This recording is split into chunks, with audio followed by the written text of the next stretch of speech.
Semoga yang subscribe diberikan rezeki melimpah dari jalan tak terduga.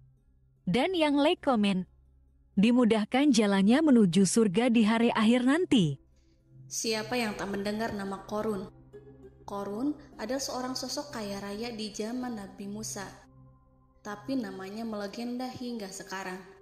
Kisahnya diabadikan dalam Al-Quran, bahkan menjadi peribahasa atau ungkapan di masyarakat guna menggambarkan seseorang yang mirip dengan tabiatnya atau menisbatkan harta yang ditemukan terpendam dalam tanah sebagai harta Qorun.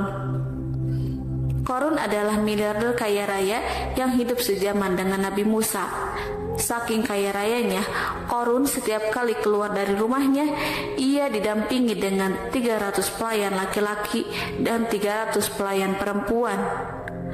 Qorun juga dikawal oleh 4.000 pengawal yang diiringi 4.000 binatang ternak, ditambah 60 ekor unta yang khusus membawa kunci-kunci gudang penyimpanan harta kekayaannya itu. Itu dilakukan semata-mata sebagai bentuk kesombongan bahwa dialah manusia paling kaya, paling terhormat, dan memiliki pengikut setia. Ia merasa lebih mulia dibandingkan Nabi Musa alaihissalam. Orang-orang tentu saja akan penasaran seberapa banyak harta kekayaan Qorun jika pengawal dan pembawa kunci gudang kekayaannya sebanyak itu. Lalu berapakah harta yang dimiliki Qorun yang disimpan dalam gudang-gudangnya tersebut? Sebelum saya melanjutkan, dimohon untuk menonton video ini sampai selesai supaya tidak ada kesalahpahaman dalam memahami isi cerita, serta mohon bantu channel ini semakin berkembang dengan cara tekan subscribe dan silahkan tinggalkan like serta komen positifnya. Semoga dukungan pemirsa Risalah Kehidupan bernilai pahala dan menjadi wasilah dimudahkannya segala urusan pemirsa sekalian. Pemirsa Risalah Kehidupan, di zaman sekarang banyak orang yang mengistilahkan rezeki yang tak terduga dengan istilah harta Qorun. Lalu, dari manakah sumber harta kekayaan Qorun yang sangat luar biasa itu? Serta di manakah Qorun dan hartanya ditenggelamkan? Siapakah Qorun dan bagaimana kisahnya dengan Nabi Musa? Qorun merupakan kaum Nabi Musa alaihissalam. Disebutkan oleh Ibnu Jurayj, nama lengkap Qorun adalah Qorun ibnu Yashar, ibnu Qahis, ibnu Lawi, ibnu Yakub. Ia merupakan putra paman atau sepupu Nabi Musa alaihissalam. Pasalnya, Nabi Musa alaihissalam sendiri adalah putra Imron, sedangkan Imron adalah putra Qahis. Dengan kata lain, Qorun masih satu kakek dengan Nabi Musa alaihissalam, yakni kakek Qahis. Ia adalah umat Nabi Musa yang taat. Tidak hanya memiliki banyak harta, Qorun juga termasuk orang yang cerdas dan berilmu. Ia menguasai ilmu duniawi dan ilmu ukhrawi, dan tercatat bahwa Qorun adalah ahli di bidang kimia. Dirinya tercatat sebagai ahli kitab Taurat setelah Nabi Musa. Kepandaian Qorun dalam ilmu agama membuat dirinya sering disebut dengan ilmu nawir atau orang yang memberi cahaya dan penerangan. Suaranya terkenal merdu dalam membaca kitab Taurat. Selain itu, Qorun juga lihai dalam berbisnis. Ia mengetahui trik investasi yang menguntungkan serta jalur perdagangan internasional yang strategis di zamannya. Kekayaan Qorun begitu banyak sebagaimana tercatat dalam surat Al-Qasas ayat 76. Sesungguhnya Qorun termasuk kaum Musa, tetapi dia berlaku aniaya terhadap mereka.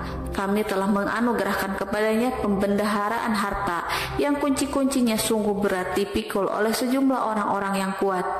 Dalam riwayat Khaisamah disebutkan, untuk mengangkut kunci gudang kekayaan Qorun dibutuhkan 60 bigol atau sejenis kuda kecil. Ukuran kuncinya sebesar jari, bahannya terbuat dari kulit dan setiap kunci digunakan untuk satu gudang. Maka keluarlah Qarun kepada kaumnya dalam kemegahannya. Para ulama tafsir menjelaskan, Qarun keluar dengan baju mewah diiringi dengan 300 gadis berbaju merah dan 4.000 kendaraan kuda. Tak heran iring-iringan Qarun itu mengundang decak kagum mereka yang gandrung terhadap harta kekayaan. Sebagaimana yang terekam dalam Al-Quran, moga-moga kiranya kita mempunyai seperti apa yang telah diberikan kepada Qarun. Sesungguhnya ia benar-benar mempunyai keberuntungan yang besar. Quran Surat Al-Qasas ayat 79. Namun tak sedikit kaumnya yang mengingatkan, dan ingatlah ketika kaumnya berkata, janganlah engkau terlalu bangga. Sesungguhnya Allah tidak menyukai orang-orang yang terlalu membanggakan diri atau disebut farihin. Sebagian ulama menafsirkan istilah farihin di sana juga berarti takabur atau zolim, berbuat kerusakan, arogan, dan tidak mau bersyukur terhadap nikmat. Qarun dikisahkan memiliki ribuan gudang yang berisikan emas dan perak. Bila keluar rumah, Qarun selalu berpakaian mewah dan dikawal oleh 600 pelayan. Ia diiringi 4.000 ekor kuda dan 60 ekor unta yang membawa kunci-kunci gudang kekayaannya. Namun sayang seribu sayang, Qarun kemudian membangkang pada Nabi Musa dan menjadi pengikut setia Fir'aun. Mengenai dari mana asal-usul kekayaan Qarun, ada beberapa riwayat yang memberitakan tentang asal-usul kekayaan Qarun tersebut. Sumber pertama menyebutkan bahwa jauh sebelum memiliki kekayaan, Qarun hanyalah seorang lelaki miskin yang tidak mampu menafkahi keluarganya sendiri.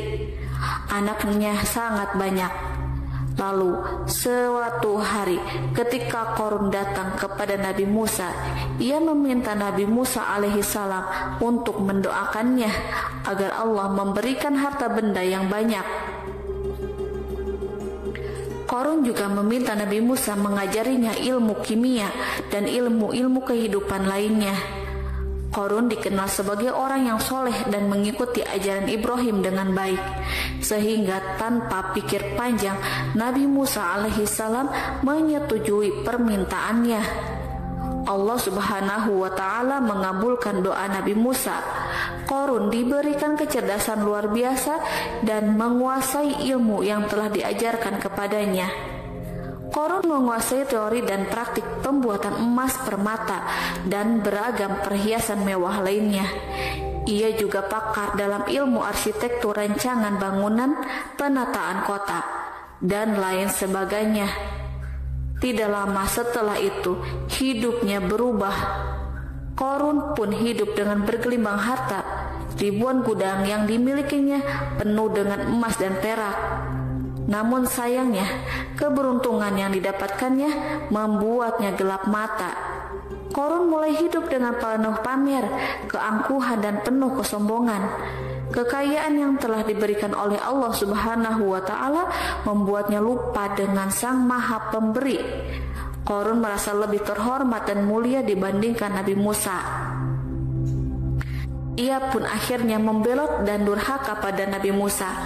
Ia mengingkari janji-janjinya dahulu dan beralih menjadi pengikut Fir'aun yang setia. Loyalitas Qarun terhadap Fir'aun membuatnya diangkat menjadi kepala mandor yang membawahi ribuan pekerja. Dikisahkan bahwa Qarun bersikap semena-mena terhadap para pekerja. Ia tega memotong upah mereka. Ia melakukan korupsi demi membangun istana dan kemegahannya sendiri, dan untuk membangun gudang-gudang penyimpanan harta yang telah ia kumpulkan jauh-jauh hari. Ketika datang perintah zakat, Nabi Musa alaihissalam pergi menemui Qarun dan memerintahkannya mengeluarkan zakat sebesar 1 dinar dari setiap 1000 dinar, 1 dirham dari setiap 1000 dirham, 1 kambing dari setiap 1000 kambing, dan seterusnya. Setelah Qarun menghitung seluruh hartanya, ternyata jumlah zakatnya sangat besar. Kekikirannya pun mulai menghalangi hatinya untuk mengeluarkan zakat. Qarun enggan membayar zakat ketika Nabi Musa alaihissalam menagih zakat yang diperintahkan oleh Allah untuk ditunaikannya. Ketika Korun diminta zakat, ia langsung marah dan tidak memberikan sedikit pun kekayaannya. Dia berpikir bahwa harta kekayaan yang dimilikinya didapat dari hasil kerja dan usahanya sendiri, dan tidak ada kaitannya dengan siapapun, termasuk Allah Subhanahu wa Ta'ala. Janji Korun untuk lebih taat beribadah dan membantu sesama jika diberi kekayaan oleh Allah dilupakannya. Dia mempergunakan kekayaannya tersebut dalam kesesatan, kezaliman, dan permusuhan, sehingga membuatnya menjadi sombong dan terlena. Orang-orang beriman pada masa itu sering menasehati Korun untuk bersyukur atas nikmat yang Allah berikan kepadanya, tetapi dia tidak mengindahkan nasihat tersebut. Dari sikapnya tersebut sudah jelas bahwa Korun tidak membutuhkan nasihat kebenaran, bahkan merasa tidak takut dengan ancaman Allah, sebab Korun merasa sudah memiliki segalanya. Korun merasa dirinya hebat dan pintar serta punya banyak pengikut setia, punya banyak pengawal dan merasa aman karena dekat dengan Raja Fir'aun. Korun berkata, "Sesungguhnya aku mendapatkan harta ini karena ilmu yang ada padaku." Korun sangat sombong. Ia merasa hartanya didapatkannya sendiri tanpa campur tangan dan kehendak Zat yang Maha Kaya, yakni Allah Subhanahu wa Ta'ala.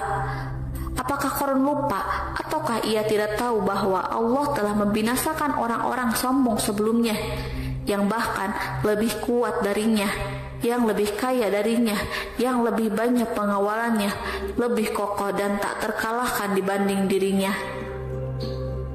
Karena terdorong sifat kikir dan angkuh, maka Korun membuat rencana untuk melakukan tipu daya agar dia terlepas dari kewajiban membayar zakat. Dia ingin menjatuhkan nama baik dan citra baik Nabi Musa alaihissalam.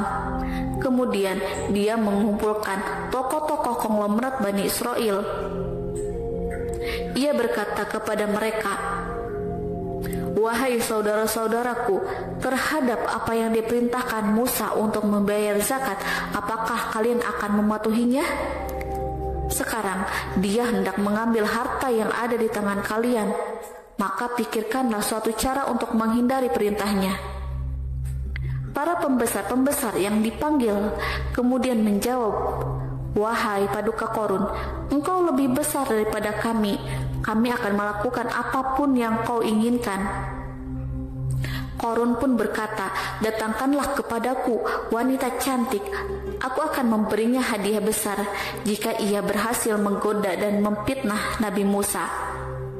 Ketika wanita cantik yang diinginkan datang, Korun memberikan kepadanya uang muka sebagai jaminan. Ia akan membayarkan seluruh yang dijanjikan ketika berhasil menjalankan misinya. Bukan hanya itu, Korun pun berjanji akan menjadikan wanita ini sebagai istrinya. Dan keesokan harinya, Korun mengumpulkan Bani Israel. Setelah itu, Korun menghadap kepada Nabi Musa seraya berkata, "Orang-orang menanti kedatangan Anda, sampaikanlah saran dan nasihat kepada mereka." Nabi Musa kemudian keluar dari rumahnya. Ia mulai menyampaikan nasihat pada umatnya. Di antara nasihatnya, beliau berkata, "Barang siapa yang mencuri, aku akan memotong tangannya. Barang siapa yang memfitnah, aku akan mencambuknya sebanyak 70 kali. Barang siapa yang tidak mempunyai istri dan dia berbuat zina, maka aku akan mencambuknya sebanyak 70 kali. Adapun barang siapa yang memiliki istri dan dia berbuat zina, aku akan rajam dia sampai mati." Korun kemudian berkata, "Apakah ini juga berlaku untuk Anda jika Anda sendiri yang berbuat zina? Apakah Anda akan menerima hukumannya?" Kemudian Nabi Musa menjawab, "Ya, meskipun saya sendiri yang melakukannya." Maka kemudian Korun memanggil wanita yang telah dibayarnya. Wanita itu berdiri di depan Nabi Musa dan Bani Israel yang telah berkumpul. Dia mengaku sedang hamil karena telah berhubungan badan dengan Nabi Musa. Maka marahlah Nabi Musa atas fitnah kejam yang diarahkan kepadanya. Kemudian Nabi Musa melakukan sholat 2 rakaat, lalu mendatangi wanita itu dan menyumpahnya agar mengatakan siapa yang menyuruhnya. Wanita itu menjadi ketakutan. Ia gemetar di depan Nabi Musa dan dia mengaku bahwa yang menyuruhnya adalah Qarun. Lalu wanita itu bertaubat dan meminta maaf kepada Nabi Musa. Seketika Nabi Musa bersujud seraya berdoa kepada Allah untuk menimpakan azab kepada Qarun. Allah memberi wahyu kepada Nabi Musa bahwa bumi telah dijadikan tunduk kepada perintah Nabi Musa. Kemudian Nabi Musa berkata kepada bumi, "Wahai bumi, telanlah Qarun beserta kekayaannya, habiskanlah semua." Kala itu Allah menurunkan wahyu kepada Nabi Musa alaihissalam untuk memerintah bumi apapun yang diinginkannya. Begitu Nabi Musa alaihissalam datang dengan wajah sangat marah, barulah Qarun merajuk, "Wahai Musa, sayangilah aku." Sementara Nabi Musa alaihissalam tak bergeming. Beliau lantas berkata pada bumi, "Wahai bumi, ambillah mereka." Seketika rumah Qarun mulai bergetar.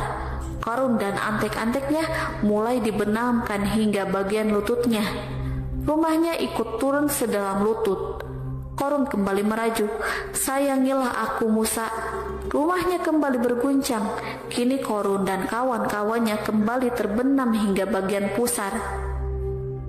Demikian pula rumahnya. Qarun terus merajuk, "Wahai Musa, sayangilah aku." Sementara Nabi Musa alaihissalam kembali meminta bumi, "Wahai bumi, ambillah mereka." Rumah Qarun berguncang lagi, sementara Qarun dan kawan-kawannya terus terbenam hingga bagian tenggorokannya. Demikian pula rumahnya. Qarun lagi-lagi menjerit, "Wahai Musa, sayangilah aku." Namun Nabi Musa alaihissalam tak bergeming. Beliau terus meminta bumi menelannya, hingga akhirnya Qarun dan kawan-kawannya hilang seluruhnya di telan bumi. Tak lama setelah itu, Allah pun berkata, "Wahai Musa, apa yang membuatmu bersikap demikian?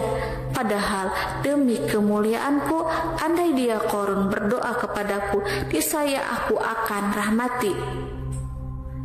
Maka kami benamkan dia beserta rumahnya ke dalam bumi, maka tidak ada baginya satu golongan pun yang akan menolongnya selain Allah, dan dia tidak termasuk orang-orang yang dapat membela diri." Quran Surat Al-Qasas ayat 81.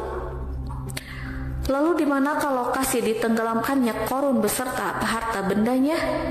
Konon berdasarkan kepercayaan beberapa masyarakat setempat, Qarun ditenggelamkan di sekitar sungai atau danau Moris yang terletak di kota Fayum, negara Mesir. Qarun konon mendirikan istana dan di tempat itu pula ia ditenggelamkan. Dahulu Qarun berkeinginan membangun sebuah istana, namun tidak diizinkan oleh Fir'aun jika istana itu dibangun di samping istana Fir'aun. Terlebih Qarun juga tidak ingin membangun istana di tengah pemukiman Bani Israel yang terletak di tanah Jasan. Fir'aun pun memberikan tanah di wilayah Fayum. Kemudian di tepi sungai Fayum inilah Qarun membangun istananya yang megah dan di dalamnya membangun Al-Kunuz atau gudang penyimpanan harta berisi emas dan perak.